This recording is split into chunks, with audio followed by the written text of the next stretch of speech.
Narito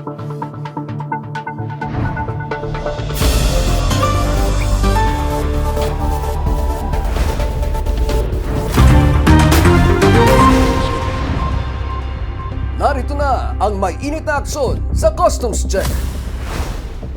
Target collection para sa buwan ng Hunyo, nalagpasan na naman ng BOC.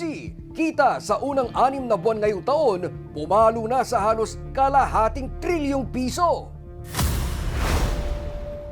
Mahigit 137 million pesos na halaga ng vape products na ipupuslit sana galing China na harang ng Bureau of Customs sa Manila International Container Port. Kahon-kahong mga katol at iba pang mosquito repellent products nasabat din ng mga tauhan ng customs. Pribadong pantala naman sa Mandaue City, sinalakay din ng pinagsanib na puwersa ng BOC, NBI at CIDG. 1 bilyong pisong halaga ng mga smuggled na sigarilyo bistado. Milyon-milyong pisong halaga ng mga smuggled na ukay-ukay, stuffed toys at mga agricultural products magkakahiwalay na dinispatsa at sinira ng customs sa Maynila, Subic at Iloilo. One strike policy laban sa mga tiwaling kawani ng customs ipinatutupad na ni Commissioner Ariel Nepomuceno. Matapos naman madiskubre ang sangkaterba ng nabubulok na sibuyas sa Manila International Container Port, BOC, naghigpit na laban sa mga shipment na matagal tinetenga ng importers sa mga pantalan. Problema sa congestion ng mga kargamento sa NAIA, tinutugunan na ng customs. Sa ating isumbong kay Commissioner, alamin ang hakbang ng customs sa pagsugpo sa mga smuggled at peking produkto mula mismo kay Commissioner Ariel Nepomuceno. Sa mga mahilig at first-time traveler abroad, alam niyo ba kung magkano ang travel tax na dapat ninyong bayaran? Ipapaliwanag namin kung paano makakamenos at makakalibre sa Know Before You Go. Sa ating good news tayo, BOC Port of Cebu, umani ng papuri mula sa ilang manufacturers at logistics company dahil sa magandang serbisyo. Mula sa pagharang ng smuggling hanggang sa pag-iingat sa inyong mga palikbayan box, bawat container na dumadaan sa ating mga port may kwento ng malasakit at proteksyon. Hindi lang ito tungkol sa koleksyon o kumpiskasyon, ito ay para sa inyo. Sa mga biyaherong humihingi ng gabay, sa mga pamilya ng OFW na naghihintay ng padala, at sa bawat Pilipinong may boses na nais pakinggan. Dito ilalatag natin ang katotohanan, aaksyonan ang inyong mga hinaing, at ipapakita ang tunay na serbisyo publiko. Dahil sa Bureau of Customs, bawat kilos ay may saysay. Ako po, si Carlo Lorenzo, sasamahan kayo at magsisilbing boses ninyo dito sa Customs Check.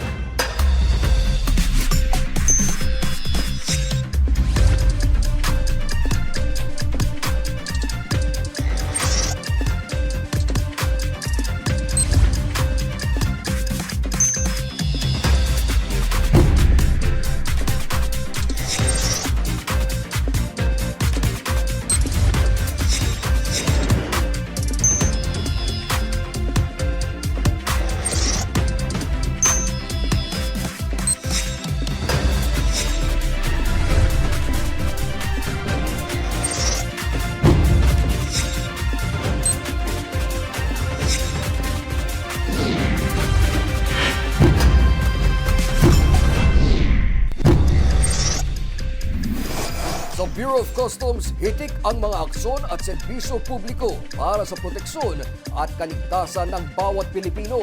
Pasadahan na natin ang mga kwento sa likod ng malalaking headlines dito sa Customs Balitaan.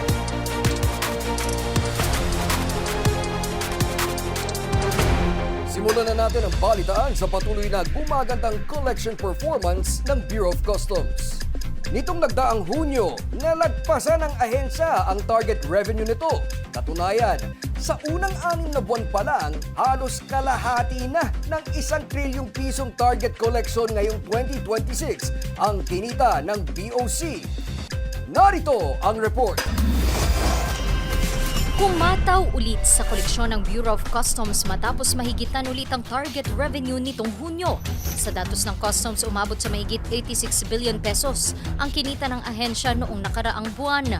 Mas mataas yan ng 2.8 billion pesos kumpara sa target sana nilang 83.2 billion pesos. Ayon kay Customs Commissioner Ariel Nepomuceno, bunga ito ng mga reformang ipinatutupad nila ngayon sa ahensya. Unang-una kung bakit tayo nagkaroon ng magandang performance sa koleksyon ay naging mahigpit tayo sa pagbabantay na dapat walang misclassification, walang undervaluation.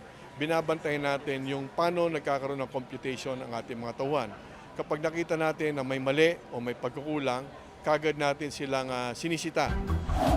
Nakatulong din sa malakas na koleksyon ng BOC ang kampanya nito kontra smuggling.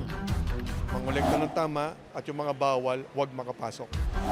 Dahil sa magandang performance nitong Hunyo, pumalo na rin sa mahigit 491.7 billion pesos ang revenue collection ng BOC mula Enero hanggang Hunyo. Mas mataas yan kumpara sa target sa first half ng 2026 na 480 billion pesos lang sana. Halos kalahati na rin ito ng 1 trilyong pisong target revenue ng BOC sa buong taon na labis na ikinatuwa ni Pangulong Bongbong Marcos. Ayon sa palasyo, patunay lamang ito ng patuloy na pagsisikap ng mga kawani ng BOC na pagandahin ang kanilang koleksyon at serbisyo sa bansa. Ang tagumpay na ito ay patunay lamang sa sama-samang pagsisikap ng 17 collection districts ng BOC. Pinag-igting na sa pagpapatupad ng batas at patuloy na modernisasyon ng mga sistema at proseso ng ahensya. Kumpiyansa naman si Finance Secretary Frederick Go na mas lalakas pa ang performance ng BOC pagpasok ng second half ngayong taon. Lalo't sa pagtataya ng Finance Department, inaasahan nila na lalong lalakas ang volume ng importasyon sa bansa pagsapit ng bare months simula Setyembre. Walang kawala sa Bureau of Customs ang mga nagtatangka pa ring magpasok ng mga puslit na produkto sa bansa. Siyam na containers mula China ang nasabat ng mga tauhan ng BOC sa Manila International Container Port na naglalaman ng mahigit 137 million pesos na halaga ng mga vape at vape-related products. Narito ang report. Cardboard boxes, kitchenware, underwear at shoe boxes. Iyan ang nakasaad sa import documents ng siyam na container na dumating mula China. Pero nang buksan ito ng Bureau of Customs sa Manila International Container Port o MICP, ibang klaseng kargamento ang tumambad sa mga otoridad. Sa halip ng mga ordinaryong produkto, nadiskubre ang malaking bilang ng misdeclared vape at vape-related products. Tinatayang mahigit 137 million pesos ang halaga ng mga ito. Meron dumating sa aming intelligence report sa BOC mismo. Marahil nagkaroon ng mas magandang tiwala sa ating mga kababayan, may mga dumarating na sa ating madalas na mga impormasyon at dahil doon, ipinag-utos nating bantayan to ng ating intelligence group at ng ating MICP. Dahil dito, naglabas si MICP District Collector Geoffrey De Vera IV ng alert orders at magsagawa ng 100% physical examination sa siyam na container, katuwang ang Customs Intelligence and Investigation Service at Enforcement and Security Service. Sa inspeksyon, natagpuan ang libu-libong vape kits, disposable vape devices, vape cartridges at iba pang regulated vape products na hindi tugma sa deklarasyon ng shipment. Nakibahagi rin sa verifikasyon at assessment ng mga nakumpiskang produkto ang Department of Trade and Industry at National Bureau of Investigation upang matiyak ang pagsunod sa umiiral na batas sa pag-aangkat at pagbebenta ng vape products. Pagkatapos ng aming dokumentasyon, ito ay wawasakin dahil ito ay kontrabando. Bawal itong makarating sa market. Makakaasa ang ating mga kababayan, babantayan natin ng todo to upang huwag itong maibenta sa market. Dahil again, ito ay walang lisensya. Ayon sa Bureau of Customs, mahigpit nitong ipatutupad ang mga regulasyon laban sa pagpupuslit at maling pagdedeklara ng mga regulated products. Dagdag pa ng ahensya, patuloy nitong paiigtingin ang border protection at pagbabantay sa mga pantalan upang maprotektahan ng publiko ang mga lehitimong negosyo at ang kita ng pamahalaan laban sa iligal na kalakalan. Nasabat ng Bureau of Customs Port of Dumaguete ang mahigit 2 milyong pisong halaga ng mga di-rehistradong mosquito repellent. Habang sa Mandaue City naman, nasamsamang halos 1 bilyong pisong halaga ng mga smuggled na sigarilyo. Narito ang report. Kahon-kahon ng mga hinihinalang smuggled na mosquito repellent products tulad ng katol ang tumambat sa mga tauhan ng Bureau of Customs sa Port of Dumaguete nito lamang June 19. Naharang ang mga kontrabando na ikinarga sa isang truck galing Mindanao at plano sanang ibagsak sa Cebu. Nang inspeksyonin kasi ng mga taga-customs, nabistong galing China ang mahigit 1,000 kahon ng mosquito repellent pero walang naipresentang import documents at certificate of product registration galing sa Food and Drug Administration ng driver at pahinante ng truck.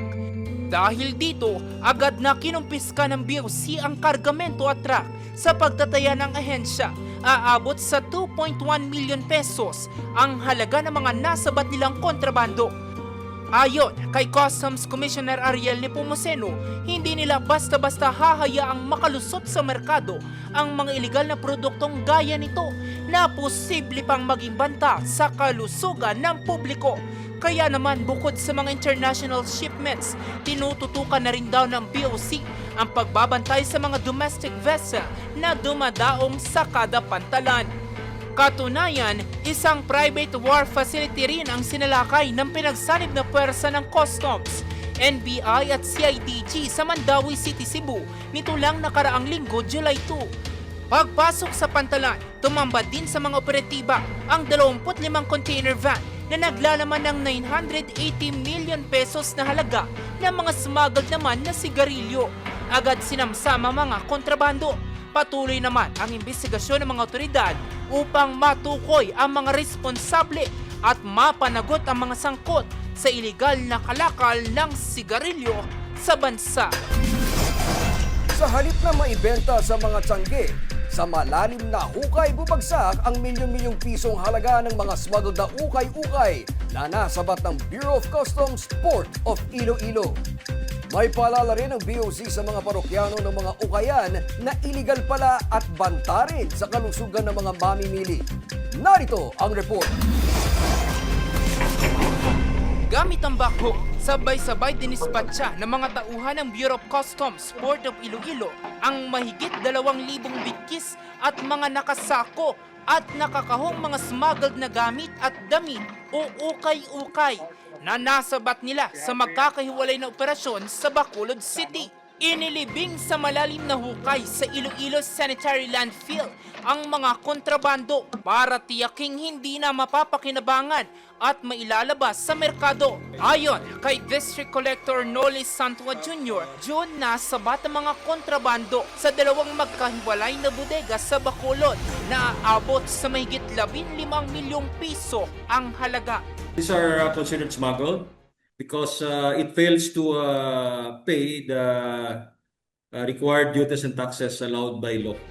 Bagamat uso at dinarayo ng marami sa atin ang mga nagtitinda ng ukay-ukay dahil sa madalas mura at magagandang klase ng second-hand na mga gamit, nagpaalala si Collector Santua na paglabag din ito sa Customs Modernization and Tariff Act.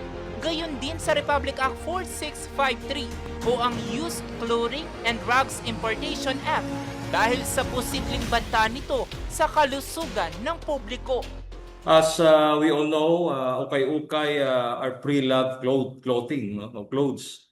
However, they are highly susceptible to germs, dust, and molds, which can endanger public health. The Department of Health has previously warned about the potential risk of bacteria, fungi, and chemical residues lingering on unwashed clothes. Bukod sa peligrong dala ng mga smuggled na ukay-ukay, mahigpit din ang kampanya ng BOC laban dito dahil banta rin ang pagbaha ng mga ganitong uri ng produkto sa merkado sa ating mga lokal na industriya. These ukay-ukay will undermine the domestic textile and garment sector by flooding the market with cheap, untaxed apparel. This undercuts local manufacturers, displacing domestic jobs, and denying government of tax revenues. In other words, this will in a way adversely affect the collection of duties and taxes due to the government. Bilang pagkilala naman sa suporta ng Iloilo City LGU sa pagsugpo ng mga kontrabando ukay-ukay, binarangalan ng BOC Port of Iloilo ang mga kawani ng City Hall. Kasama sa binigyan ng Certificate of Appreciation ni Collector Santwa, si Iloilo City Mayor Raisa Treñas Chu at iba pang kawani ng lungsod bilang pagkilala sa kanilang kooperasyon sa pagdispatcha ng mga smuggled na kontrabando. Sa ilalim ng direktiba ni Pangulong Bongbong Marcos, isa sa pangunahing reforma na ipinatutupad ni Customs Commissioner Ariel Nepomuceno ang mas pinaigting na kampanya kontra smuggling. Ngayong taon, sunod-sunod na malalaking operasyon ang inilunsad ng BOC na nagbunga sa pagkakasabat ng bilyon-bilyong pisong halaga ng mga smuggled na mga produkto. Kaya naman, nangako rin ang Port of Iloilo na hindi sila hihinto sa pagtugis sa mga nasa likod ng talamak na smuggling sa Western Visayas, mapaukay-ukay man o iba pang uri ng kontrabando. Order of Commissioner Ariel F. Nepomuceno to fight all kinds of smuggling. The Bureau of Customs Port of Iloilo will continue to safeguard the borders of Region 6 and Negros Occidental. To anyone who is attempting, planning, or even thinking to use the Port of Iloilo in their smuggling activity, be informed that this port is committed to curb any form of illicit trade. Hindi lahat ng nasamsam sa mga anti-smuggling operations ng Bureau of Customs ay ibinabalik, ibinebenta o ipinamimigay. Ang mga abandonado, forfeited at mapanganib na mga kargamento, tinitiyak ng ahensya na maayos na sinisira o winawasak para hindi na muling makabalik sa merkado. Narito ang report. Sa Fuel Cycle Corporation, ipinagpatuloy ang wastong pagkundina sa mga abandonado at forfeited shipments alinsunod sa kautusan ng Bureau of Customs Manila International Container Port. Kabilang sa mga isinailalim sa condemnation ang iba't ibang assorted items at mga used stuffed toys na sakop ng order ng condemnation number 003-2026. Isinagawa ang aktibidad sa ilalim ng mahigpit na supervision ng Bureau of Customs at alinsunod sa direktiba ni Customs Commissioner Ariel Nepomuceno na isagawa ang mga condemnation process ng may ganap na transparency. Ayon sa Customs, mahalaga ang wastong pagdisposa ng mga ganitong kargamento upang maprotektahan ang mga mamimili, mga kalusugan ng publiko at ang seguridad sa mga hangganan ng bansa. Sa Porac, Pampanga naman, isinagawa ng Bureau of Customs Port of Subic ang wastong pagkuntina sa pamamagitan ng pagdump sa nilalaman ng 24 talampakang container na naglalaman ng mga bulok na agricultural at meat products. Mga abandonado at forfeited shipments ang mga ito na matagal nang naiwan sa mga pantalan at hindi na maaaring gamitin o ipasok pa sa merkado. Ayon sa Bureau of Customs, bahagi ito ng mas malawak na kampanya ng Port of Subic sa pamumuno ni District Collector Attorney Jennifer Lagmay upang matiyak ang ligtas at wastong pagdisposa ng mga mapanganib na kargamento. Katuwang ang mga iba't ibang ahensya, tiniyak ng Customs na maisasagawa ang condemnation alinsunod sa mga itinakdang panuntunan upang maprotektahan ang kalusugan ng publiko, mapanatili ang kalinisan sa mga pantalan at maiwasan ang muling pagpasok sa merkado ng mga nasirang produkto.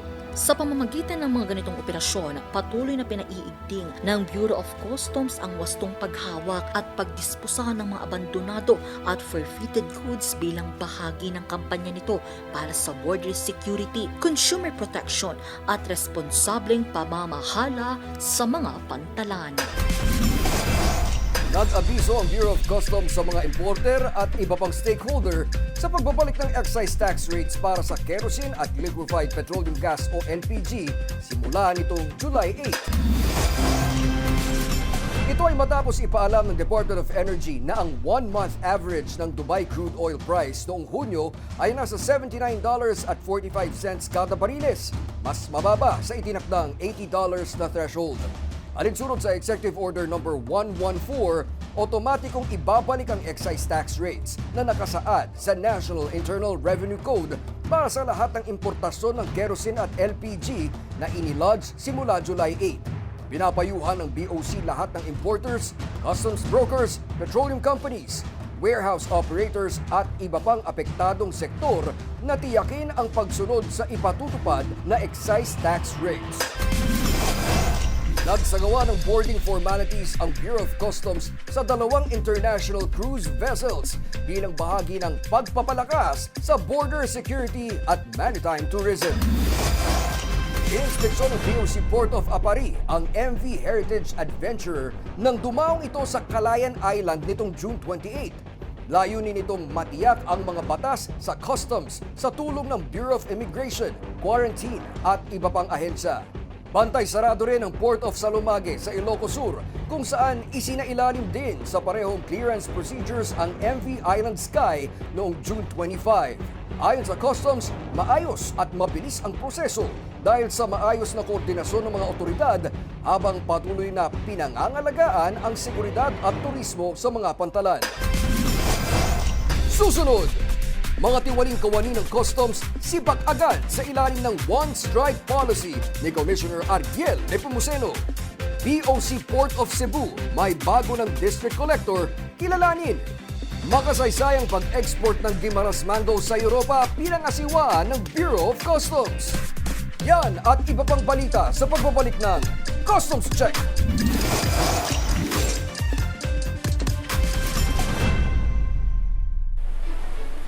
Mabuhay and welcome to the beautiful islands of the Philippines. To help make your arrival smooth and stress-free, here are some simple customs tips to keep in mind. Things you can bring, things you can't, what you need to declare, and what steps to take if your items are held. The Bureau of Customs, or BOC, is the friendly team tasked with checking baggage and goods entering the country. Their role is to protect everyone's safety, prevent prohibited items from coming in, and ensure proper declarations are made. When you arrive, certain items need to be declared. These include goods you've purchased or acquired abroad, agricultural products like plants, seeds, and food items, foreign currency exceeding $10,000 or its equivalent in other currencies. Philippine peso import and export would need BSP permit, while foreign currencies need to be declared. If you're bringing more than the mentioned amount, simply ask for a foreign currency declaration form at the customs desk or through the e-travel system. Quick and easy step. Most personal items, such as your clothes, toiletries, and gadgets, are perfectly fine as long as they don't exceed the allowable limit, especially if they're clearly for your own use and not intended for resale. It's important to be aware of prohibited and restricted items when entering the Philippines. Prohibited items aren't allowed by law, while restricted or regulated items might need special permits from the relevant government agencies before they can be released. Here's the list of some common regulated items in the Philippines.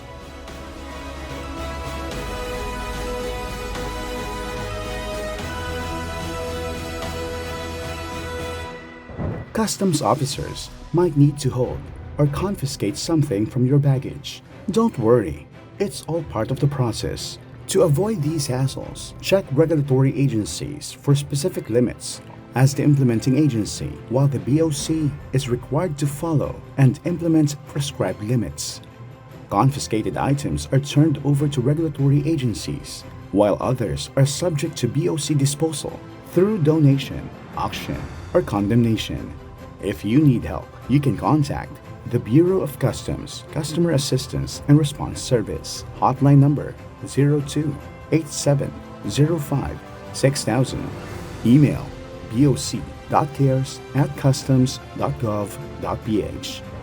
Always declare when necessary, steer clear of prohibited items, and don't hesitate to ask for help if you're ever unsure. Welcome to the Philippines. Hope you have a wonderful stay.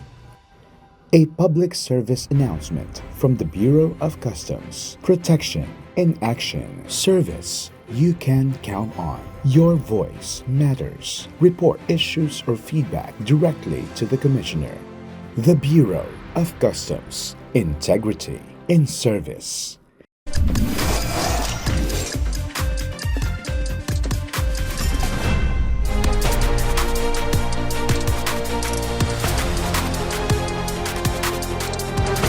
Nagbabalik ang Customs Balitaan. Pinuri ng Environmental Task Force Against Illegal E-Waste Imports to the Philippines ang Bureau of Customs matapos nitong pangunahan ang isang interagency dialogue. Yan ay para tugunan ang kontrobersyal na pagpasok ng mga hinihinalang e-waste shipment mula Estados Unidos sa Subic Bay Freeport Zone. Narito ang report. Nagharap na ang iba't ibang government agencies at environmental groups para pag-usapan ang kontrobersyal na usapin ng mga hinihinalang electronic waste o e-waste shipments mula sa United States na umano'y nakapasok sa Subic Freeport. Sa pangunguna ng Bureau of Customs, dumalo sa pulong ang mga kinatawan ng BOC, Department of Environment and Natural Resources, Office of the Solicitor General, Subic Bay Metropolitan Authority o SBMA at mga environmental organizations upang pag-usapan ang mga posibleng legal at regulatory actions kaugnay ng issue. Kasunod ito ng mga aligasyon ng Environmental Task Force Against Illegal E-Waste Imports to the Philippines na hindi bababa sa 234 containers ng suspected e-waste at isang container ng plastic waste mula sa United States ang nakapasok sa Subic mula pa noong March 2025. Ayon sa coalition, posibleng lumalabag ang mga shipments sa Basel Convention, ang international treaty na kumokontrol sa cross-border movement ng hazardous waste. Kasabay nito, pinuri ng Environmental Coalition ang Bureau of Customs sa pangunguna nito sa interagency dialogue. Ayon kay John Lorenzo ng Bantalk 6, mahalagang hakbang ang pagpupulong upang matiyak na maipapatupad ang obligasyon ng Pilipinas sa ilalim ng Basel Convention at maprotektahan ang kalikasan at mga manggagawa sa waste sector. Kiit pa ng grupo, sa ilalim ng Basel Convention, hindi pinapayagan ang pag-export ng hazardous waste mula sa bansang hindi kabilang sa kasunduan, gaya ng United States, papunta sa mga bansang state party tulad ng Pilipinas. Pero nilinaw naman ng Subic Bay Metropolitan Authority sa isinagawa nilang press con na hindi raw galing Amerika ang mga e-waste. Hindi rin daw dapat otomatikong ituring na illegal waste dumping ang pagpasok ng electronic materials para sa recycling. Circular economy raw ang ginagawa nila kung saan nire-recycle ang mga e-waste para magamit sa ibang bagay. Why do we allow processing of electronic waste? And by the way, hindi lang po dito sa atin yan. Ginagawa po yan sa lahat ng bansa. Kung sa karatig bansa natin, sa Japan, sa Korea, sa India, sa Vietnam, sa Hong Kong, sa Macau, sa China, sa Europe, sa lahat po ginagawa ang recycling. In fact, this is what we call urban mining pagdating sa gadgets natin, no, sa electronics. Ayon sa SBMA, layunin ng recycling na mabawi ang mahalagang metal mula sa discarded electronics upang mabawasan ang pangangailangan sa panibagong pagmimina. Iginiit din ng SBMA na hindi ito nagpapasok ng hazardous or radioactive waste sa Freeport at ang lahat ng imported materials ay sumasa ilalim sa monitoring at laboratory testing. Would categorically want to state that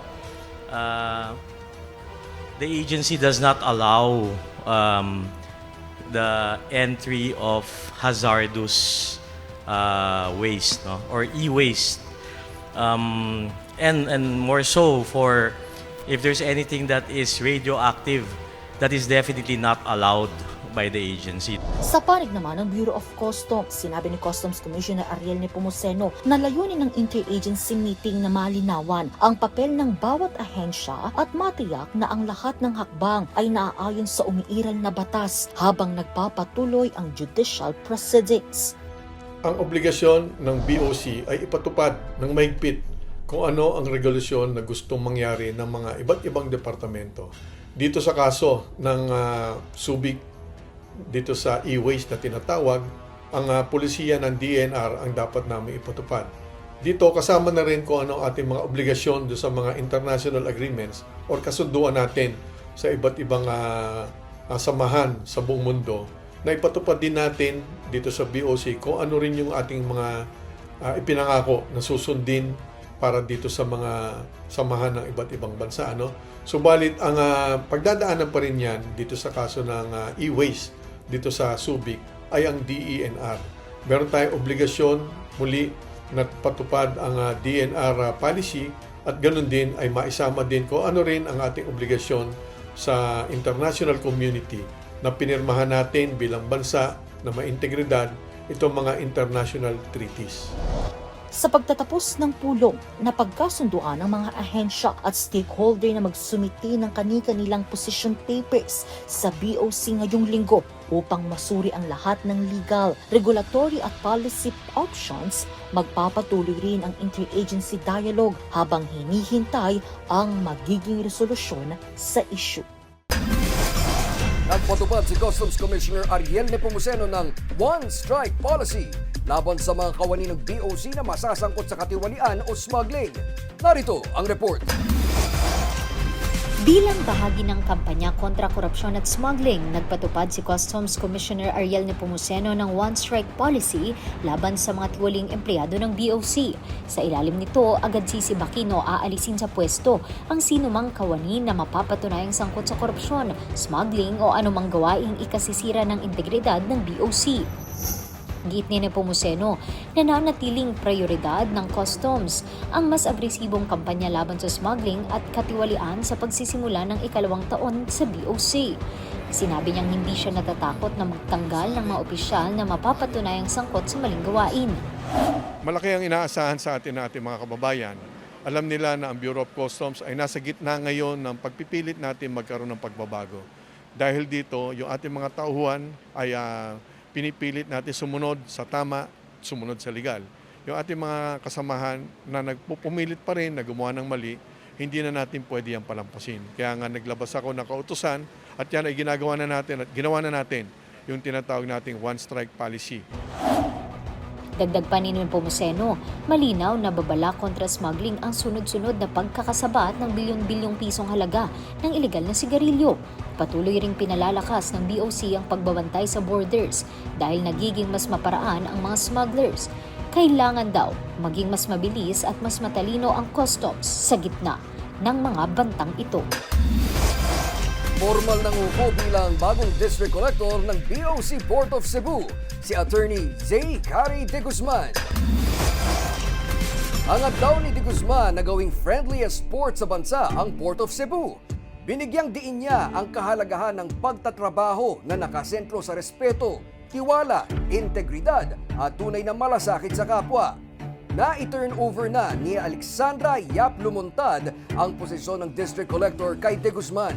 Sa ilalim ng pamumuno ni District Collector Yap Lumuntad, nakakolekta ang Port of Cebu ng 25 billion pesos mula Enero hanggang Hunyo. Higit pa yan sa 376 million pesos na target ng port.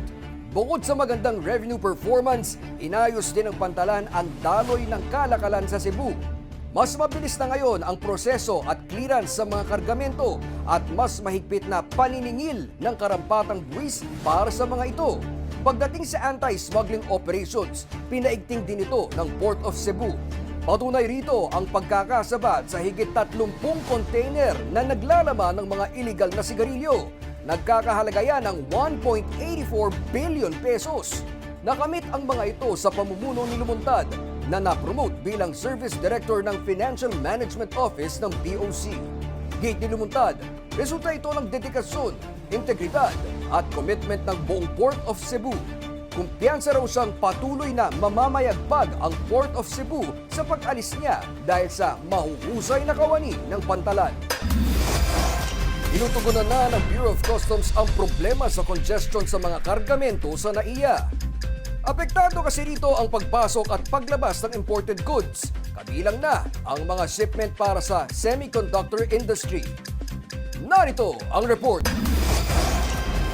Dahil sa congestion sa cargo operations sa NAIA, naantala ang paglabas at pag-deliver ng shipments para sa semiconductor industry. Dumadaan kasi sa air cargo ang maraming semiconductor parts tulad ng wafers, chips at iba pang components. Kapag naantala ito, delayed din ang produksyon.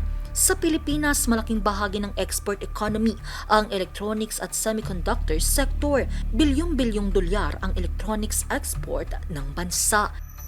Kaya giit ni Customs Commissioner Ariel Nepomuceno, malaking balakid sa importers at semiconductor companies ang nangyaring cargo congestion sa NAIA. Naunawaan natin ang sitwasyon ng mga importers ng semiconductors.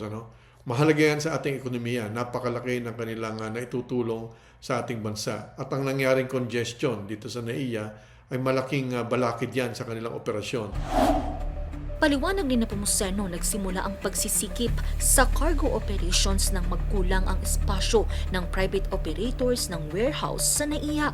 Kailangan kasi ng espasyo para sa staging area at stripping. Ito ang proseso para sa pagbaba at paghihiwalay ng mga kargamento mula sa mga container na galing sa ibang bansa.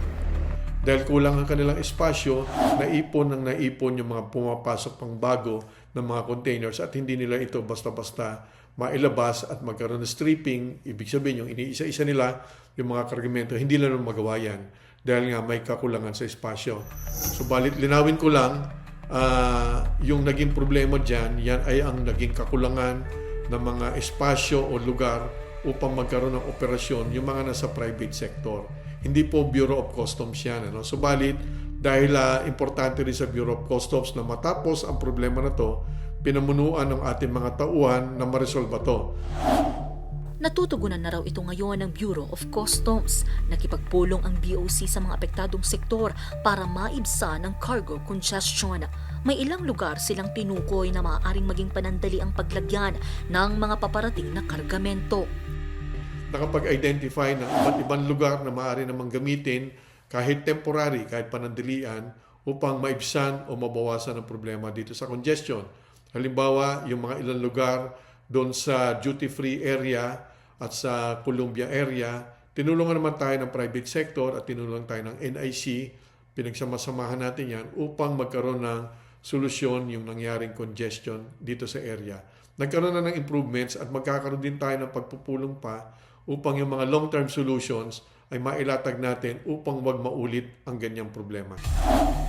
Tiniyak din ni Nepomuceno na patuloy ang hakbang ng BOC para hindi na lumala pa ang problema sa cargo congestion sa NAIA. Ang BOC ay nasa likod nila. Nasisiguraduhin natin na para sa ating mas iisang layunin na magkaroon ng patuloy, tuloy-tuloy na magandang operasyon sa NAIA, ang mga kargamento, nandiyan ang BOC, pamumunuan sila.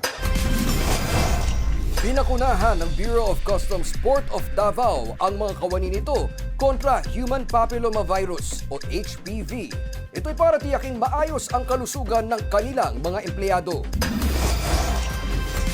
Ibinigay sa mga empleyado ang Gardasil 9 vaccine na nagbibigay proteksyon laban sa 9 na uri ng HPV na maaaring magdulot ng cancer. Isinagawa ang vaccination drive kasabay ng pagdiriwang ng Pride Month kung saan lumahok ang ilang kawani na miyembro ng LGBTQIA+ community. Pinapakita nito ang commitment ng Port of Davao sa pantay-pantay na access sa healthcare para sa lahat ng empleyado. Isa na namang milestone para sa mga produktong Pilipino. Nakarating na sa Europa ang pinagmamalaki nating mangga mula Guimaras. Pinaunahan mismo ng Bureau of Customs ang direktang pag-export ng mga produkto.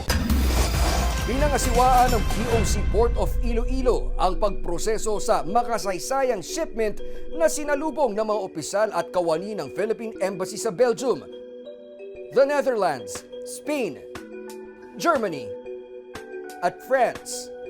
Ang test shipment na ito ay produkto ng women-led SME na Guimaras Wonder Farms sa tulong ng provincial government ng Guimaras. Pinuri ni Customs Commissioner Ariel Nepomuceno ang Port of Iloilo sa maayos na pagproseso nito at mahigpit na pagsunod sa international trade standards. Ayon kay Nepomuceno, patunay ang milestone na ito na kayang makipagsabayan ng mga lokal na produkto sa pandaigdigang merkado sa pamamagitan ng mahusay na koordinasyon ng pamahalaan at pribadong sektor. Itinuturing itong malaking tagumpay para sa Guimaras Mangoes na kilala sa tamis at buttery texture dahil ito ang pinakaunang registered geographical indication o GI product ng Pilipinas na magbubukas ng mas maraming oportunidad para sa ating mga magsasaka. Pinaghahandaan na rin ng Port of Iloilo ang pagbubukas ng regular direct air cargo export route mula Iloilo patungong Hong Kong upang mas mapalawak pa ang pandaigdigang pamilihan ng mga agricultural products mula sa Western Visayas. Kinilala ng Bureau of Customs Port of Iloilo ang mga kawani at partner agencies na nagpakita ng natatanging kontribusyon sa revenue collection, trade facilitation at pagpapatupad ng batas. Pinaunahan ni District Collector Noli Santua Jr. ang paggawad ng parangal sa mga opisyal at empleyado ng Port of Iloilo matapos malampasan ang collection target nitong nakaraang buwan ng Hunyo. Ika-6 na yan na magkakasunod na buwang lumampas ito sa itinakdang revenue collection target.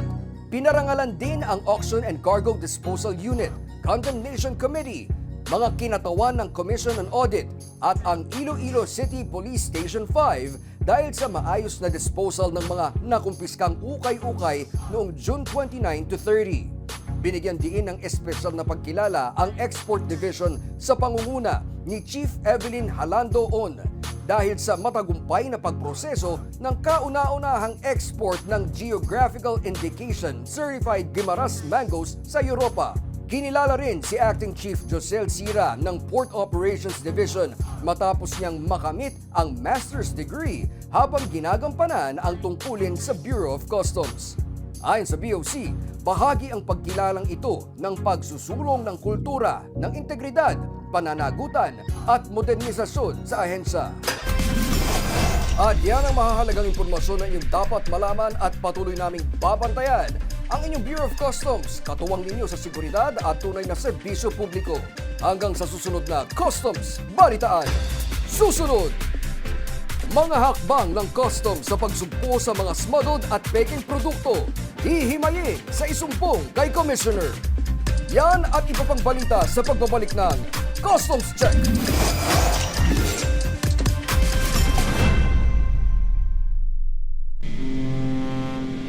Dahil sa importasyon o pag-aangkat, mas nagiging accessible ang mga produktong galing ibang bansa para sa mga mamimiling Pilipino. At para sa maraming negosyante, ang importasyon ang daan upang makapagdala ng mas maraming pagpipilian sa ating mga pamilihan. Ngunit ang pagpapasok ng produkto mula sa ibang bansa ay may kaakibat na proseso at tamang dokumento. Ang Bureau of Customs o BOC ang ahensya ng gobyerno na nangangasiwa sa lahat ng kalakal na pumapasok at lumalabas ng Pilipinas. Sinisigurado ng ahensya na legal, tama at naaayon sa batas ang bawat shipment. Kailangang sundin ang mga patakaran ng BOC upang maiwasan ang pagkaantala, multa o pagkakakumpiska ng kalakal. Sa ganitong paraan, ligtas ang iyong negosyo at protektado rin ang mamimili. Sino nga ba ang importer? Ang importer ay negosyanteng nagpapasok ng produkto mula ibang bansa papunta sa Pilipinas. Para makapag-import ng legal, kailangan ang mga sumusunod. Una, Import Entry Declaration. Pagdedeklara ng mga produktong ini-import. Pangalawa, Bill of Lading o Airway Bill, katibayan ng kargamento mula sa pinanggalingan. Pangatlo, Commercial Invoice, invoice mula sa supplier. Pang-apat, Packing List, detalyadong listahan ng laman ng shipment. Panglima, Import Permit o License, kung kailangan, para sa regulated items gaya ng pagkain, gamot at electronics. Pang-anim, Duty at Tax Payments, pagbabayad ng buwis at iba pang kaukulang bayarin.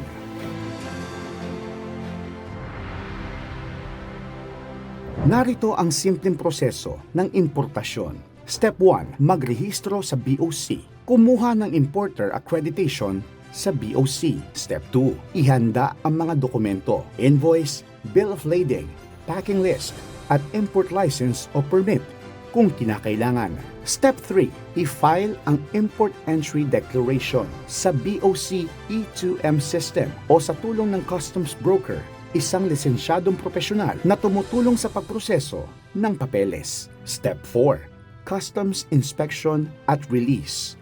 Sinusuri ng BOC ang shipment bago ito ilabas. Step 5. Bayaran ang duties at taxes batay sa classification at halaga ng kalakal. Step 6. Release. Kung hindi tama ang proseso o kulang ang dokumento, maaaring maantala ang pag-release ng shipment, mapatawan ng multa at ma-seize o makumpiska ang kalakal.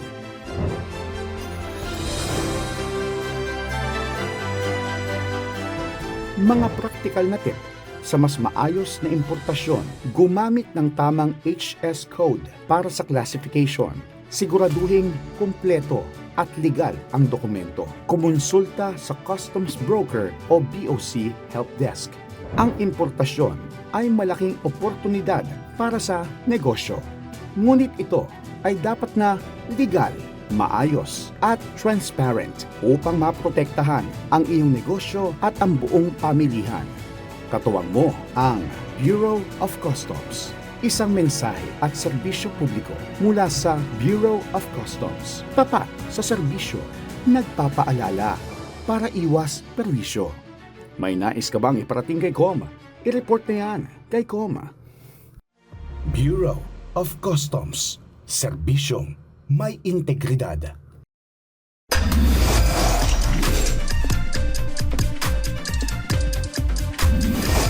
Nagbabalik ang Customs Check.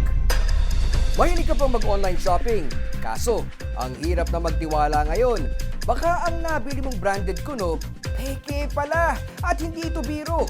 Paano kung peking gamot, makeup o appliances ang nakuha mo?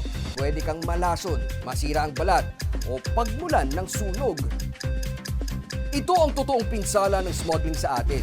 Kaya ngayon, aalamin natin kung paano ito hinahabol ng Bureau of Customs mula sa mga pantalan hanggang sa loob ng mga bodega at warehouse.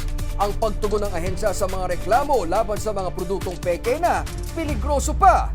Dito sa Isumbong kay Commissioner.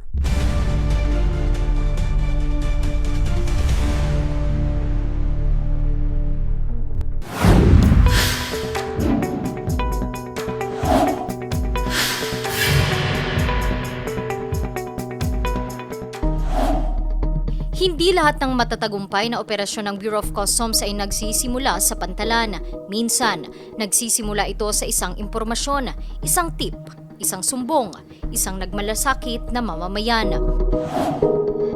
Sa pamamagitan ng isumbong kay Commissioner, tumatanggap ang Bureau of Customs ng mga ulat mula sa publiko, mga lehitimong negosyo, rights holders at mga intelligence sources tungkol sa mga pinaghihinalaang smuggling activities. Ngunit hindi ito agad humahantong sa operasyon. Mahalaga sa ating operasyon upang maging matagumpay ay ang mga impormasyon na nakukuha natin bukod sa iba't ibang ahensya ng pamahalaan kasama ng international intelligence agencies ay ang impormasyon na nanggagaling mismo sa publiko. Ang mga nagmamalasakit natin mga kababayan ay nagpapadala sa atin ng mga impormasyon na siya namang iniingatan natin na magamit at hindi mapahamak din naman yung nagtiwala natin mga kababayan na ibinigay nila sa ating impormasyon, ito ay nagiging instrumental para magawa natin ang ating trabaho na matukoy, mamonitor at mahuli yung mga gumagawa ng mali, lalong-lalo na sa smuggling. Kapag may natanggap na impormasyon, nagsisimula ang masusing validation. Sinusuri ang mga dokumento, ginagawa ang surveillance, risk assessment, profiling at intelligence gathering. Sa mga kasong may kaugnayan sa mga peking produkto, nakikipag-ugnayan din ng customs sa mga rights holders upang makumpirma kung tunay o peke ang mga produkto. Kapag nakumpleto ang mga kinakailangang ebidensya, doon pa lamang maisasagawa ang operasyon at maaaring maglabas ng warrant of seizure and detention. May malinaw na proseso simula sa pagtanggap natin ng mga impormasyong makakatulong sa ating pakikipaglaban sa smuggling. Ito ay dumadaan sa isang tinatawag na vetting process. Una-una, titingnan natin muna kung mahalaga sa operasyon yung impormasyon na nakuha natin. Titingnan din natin ang profile ng mga sinusumbong sa atin kung ito ay may katotohanan. At ito ay papasurveillance naman natin. Ibig sabihin yung ating mga tao, mamanmanan, titingnan kung talagang may nangyayaring masama o kaduda-duda doon sa area na isinusumbong sa atin. At pagkatapos nun, gagawa na tayo ng isang operation plan upang siguraduhin na kapag nagpunta na ang ating mga tauhan upang hulihin yung mga bodega ng smugglers o sana yung smugglers mismo ay magiging matagumpay. Importante lahat yan dahil kapag ginawa na natin ang kaso na isasampa dito laban sa mga smugglers, maganda ang dokumentasyon simula pa lamang sa impormasyon na ating nakuha or natanggap mula sa mga impormante. Ganito ang nangyari sa isang warehouse sa Valenzuela City. Matapos ang masusing beripikasyon, nagsagawa ng operasyon ng Bureau of Customs kasama ang Philippine Coast Guard at CIDG ng PNP. Ang nadiskubre, mahigit 700 milyong pisong halaga ng mga counterfeit na pabango at cosmetics. Sa hiwalay ng mga operasyon sa Port of Manila, nasabat ang 25 container na idineklarang plastic racks. Ngunit sa inspeksyon, natuklasan ang mga hindi idineklarang agricultural products, counterfeit goods, unregistered cosmetics at iba pang mali ang pagkakadeklara. Tinatayang umaabot sa mahigit 130 milyong piso ang halaga ng mga nasabat. Mula Enero hanggang kalahati ng Hunyo, umaabot na sa mahigit 13 bilyong piso ang halaga ng mga smuggled at prohibited goods na nasamsam ng customs sa buong bansa.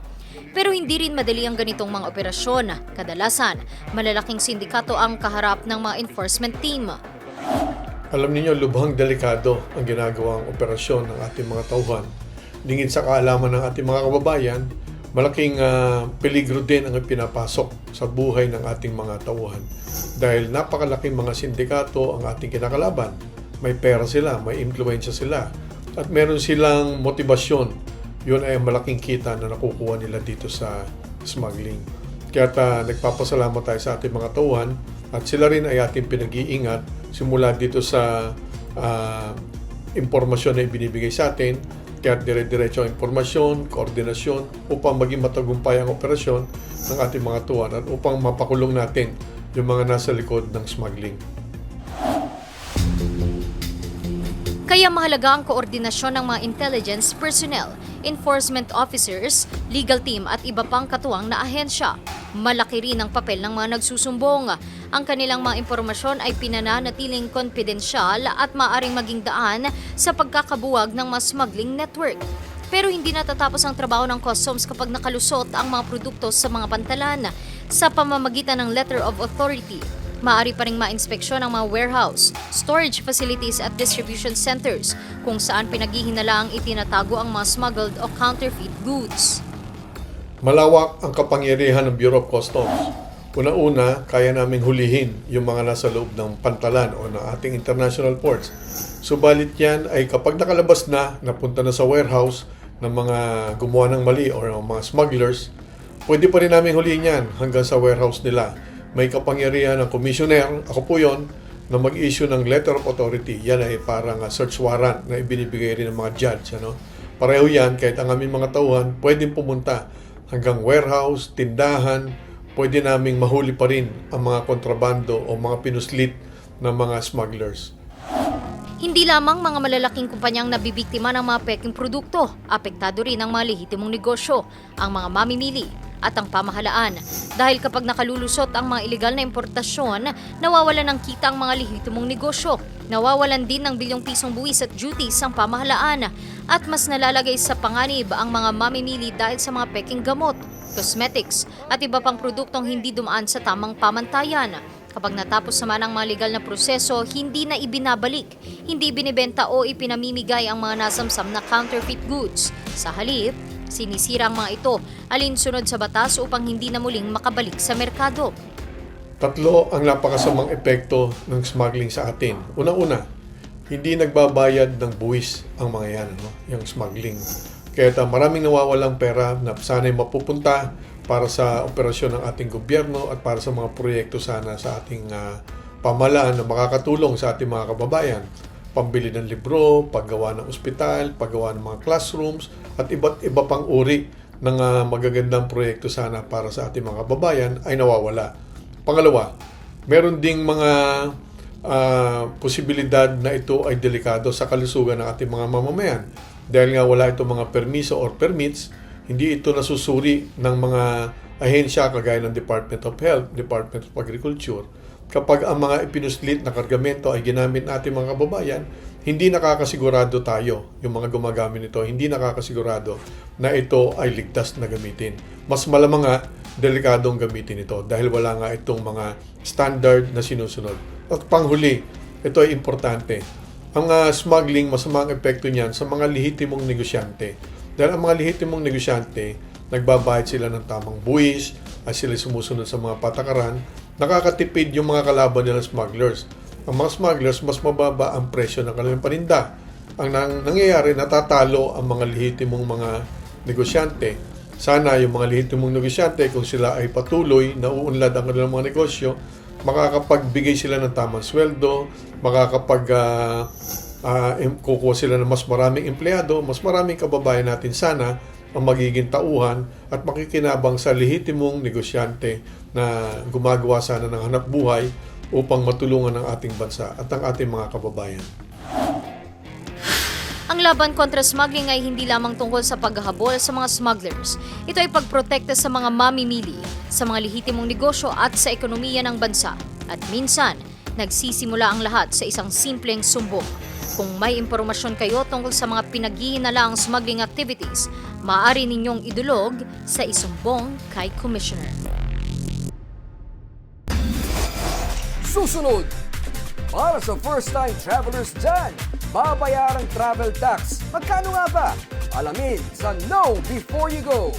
Yan at iba pang balita sa pagbabalik ng Customs Check.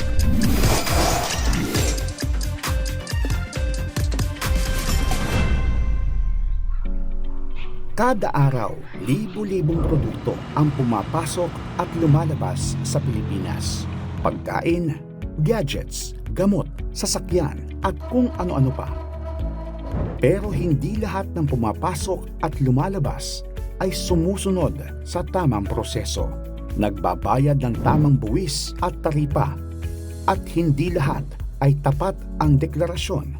Ang tawag sa mga kargamentong ito ay smuggled items. Ito ay malinaw na paglabag sa batas at may kaakibat na parusa at multa. Kaya't pinangangasiwaan ng Bureau of Customs ang pangangalaga sa ating mga pantalan at paliparan upang masigurong legal, ligtas at naaayon sa batas ang lahat ng produktong pumapasok at lumalabas ng bansa. Kapag may kahinahingalang kargamento, ang BOC ay maaaring kumpiskahin ang kargamento upang suriin at imbestigahan kung may paglabag sa batas, gaya ng misdeclaration o undervaluation. At kung mapatunayan na may nalabag na batas, ang BOC ay maaaring maglabas ng warrant of seizure and detention laban sa kargamento at kasuhan ang may-ari o nagpadala nito. May proseso, may investigasyon, may pagdinig. Kapag napatunayang smuggled o illegal ang produkto, ito ay mafo-forfeit o kukunin na ng gobyerno. Pagkatapos ng proseso, ang mga produkto ay maaaring i-auction. Kung legal ibenta, i-donate sa ahensya ng gobyerno. Kung ito ay kapaki-pakinabang pa, maaaring sirain o i-condemn kung bawal, peke o mapanganib ang produkto. Ang pekeng gamot, kontrabando o mapanganib na produkto ay kadalasang sinisira para hindi na makapaminsala. Kung naniniwala ang may-ari na legal ang kanyang kargamento, maaari silang umapila sa loob ng itinakdang panahon. May pagkakataon ang bawat panig na dinggin ang kanilang apila. Bahagi ito ng patas na sistema. Ang laban kontra smuggling ay hindi lamang tungkol sa buwis. Ito ay tungkol sa proteksyon sa lokal na negosyo, kaligtasan ng mamamayan, kita ng gobyerno para sa serbisyo publiko, at katarungan para sa mga legal na nagnenegosyo. Sa bawat kahon na iniinspeksyon, sa bawat illegal na produkto na nasasabat, pinoprotektahan ng Bureau of Customs ang ekonomiya, kaligtasan at kinabukasan ng bawat Pilipino. Bureau of Customs, bantay ng bayan sa hangganan, sa pantalan, sa paliparan para sa kaligtasan ng mamamayan. Tapat sa serbisyo, nagpapaalala para iwas perbisyo. May nais ka bang iparating kay COM? I-report na yan kay COM. Bureau of Customs. Serbisyo may integridad.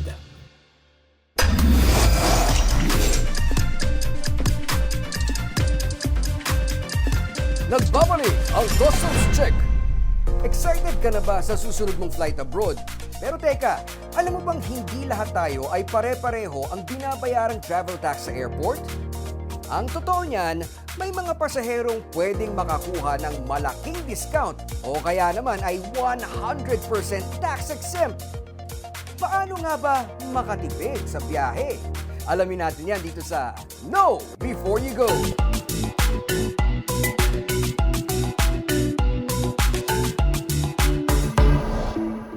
Mas maraming Pilipino ang nagugulat sa pagbabayad ng travel tax kapag lalabas ng bansa. Pero alam nyo ba na may mga biyaherong pwedeng makakuha ng discount o hindi na kailangang magbayad nito? Para sa mga biyaherong nakasakay sa economy class, ang standard travel tax ay 1,620 pesos, habang 2,700 pesos naman para sa first class. Pero kung ang biyahero ay batang edad 2 hanggang 12 taong gulang, maaaring reduced rate na lang ang bayaran, 810 pesos sa economy at 1,350 pesos sa first class.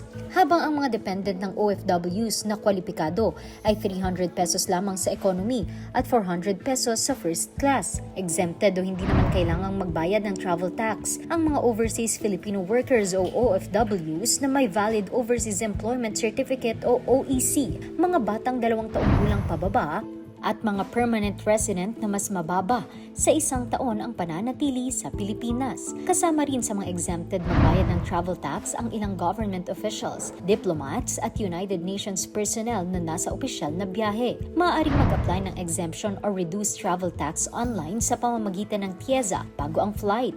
Kung hindi naman makapag-apply online, maaari ring dumiretso sa TIEZA travel tax counter sa airport bago mag-check-in. Pwede ring magbayad ng travel tax habang nagbubuk ng plane ticket sa mga airline na nag-aalok ng serbisyong ito. Pwede rin itong bayaran online sa mga accredited payment partners o direkta sa airport bago ang pag-alis. Kung sakaling nakabayad ka ng buong halaga pero qualified ka pala para sa exemption or reduced rate, maaari kang mag-apply ng same-day refund sa TIEZA counter sa airport. Kung sa counter nagbayad, itago ang kopya ng resibo dahil hihingin ito sa check-in counter.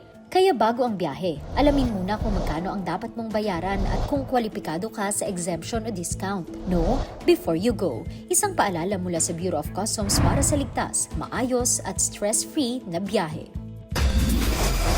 Susunod, magandang serbisyo ng BOC Port of Cebu, hinilala ng iba't ibang sektor. Huwag po kayong bibitiw, magbabalik pa ang Customs Check.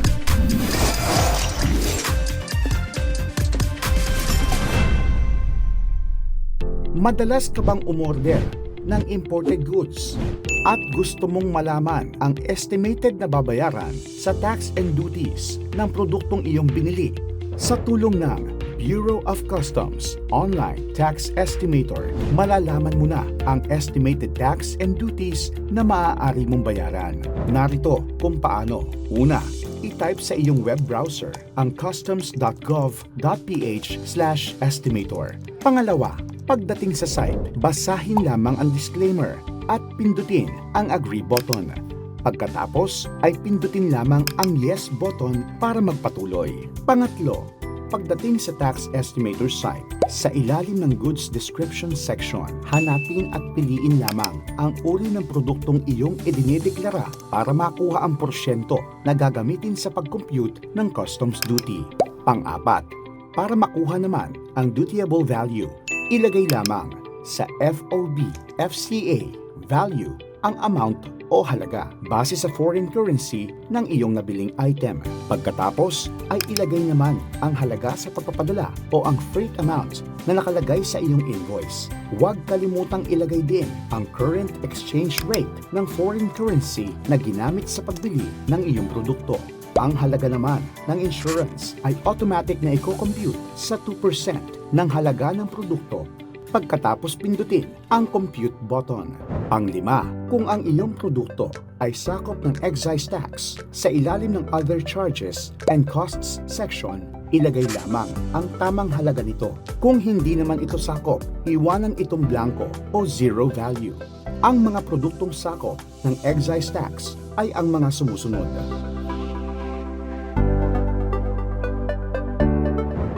Para sa halaga ng excise tax at para malaman kung sakop ang iyong produkto ng excise tax, magtungo lamang sa www.bir.gov.ph/excise-tax.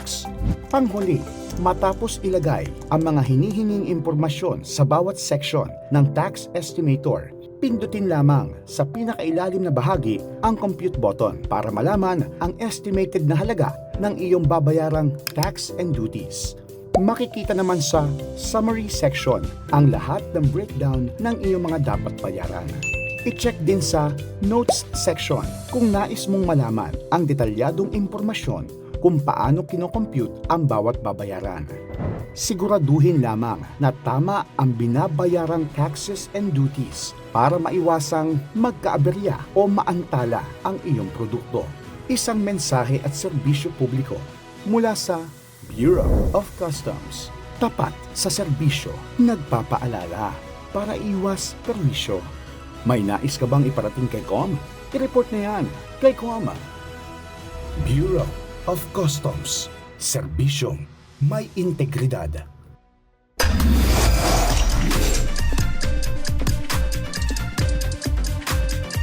Nagbabalik ang Customs Check. Umani ng papuri ang BOC Port of Cebu mula sa iba't ibang sektor dahil sa magandang serbisyo nito. Kabilang dyan ang ilang manufacturers at logistics company.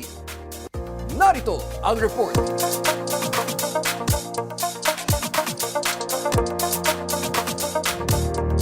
Nakatanggap ang Port of Cebu ng Letter of Commendation and Appreciation mula sa AD Gotham Manufacturing Corporation. Pagkilala ito sa maayos na serbisyo, pamumuno at pagsisikap ng port na mapabilis ang pagproseso ng mga kargamento.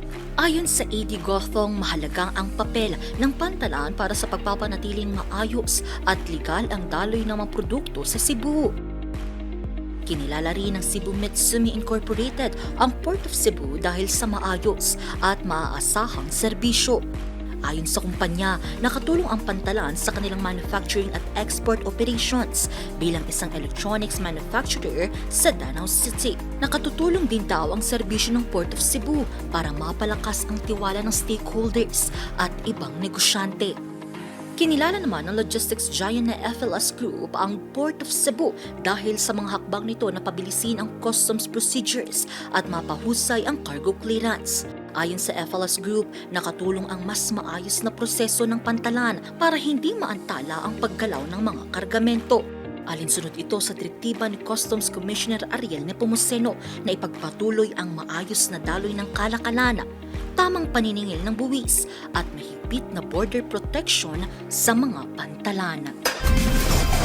Isang oras na hitik sa aksyon, impormasyon at tunay na malasakit. Sa ating pagtatapos, maunin ninyo ang katiyakang ang inyong Bureau of Customs ay hindi lamang tanod ng ating mga hangganan, kundi kaisa rin ninyo sa pag-angat ng ating bayan. May tanong man o reklamo, asahan ng mabilis na sagot at tapat na aksyon dahil ang customs na inyong kinagisnan ay ang customs na ngayon ay inyong maaasahan. Ako si Carlo Lorenzo. Magkita-kita tayong muli sa susunod na Lunes para sa mas malakas na balitaan at mas tapat na serbisyo publiko. Ito po ang Customs Check para sa bawat Pilipino, para sa bagong Pilipinas.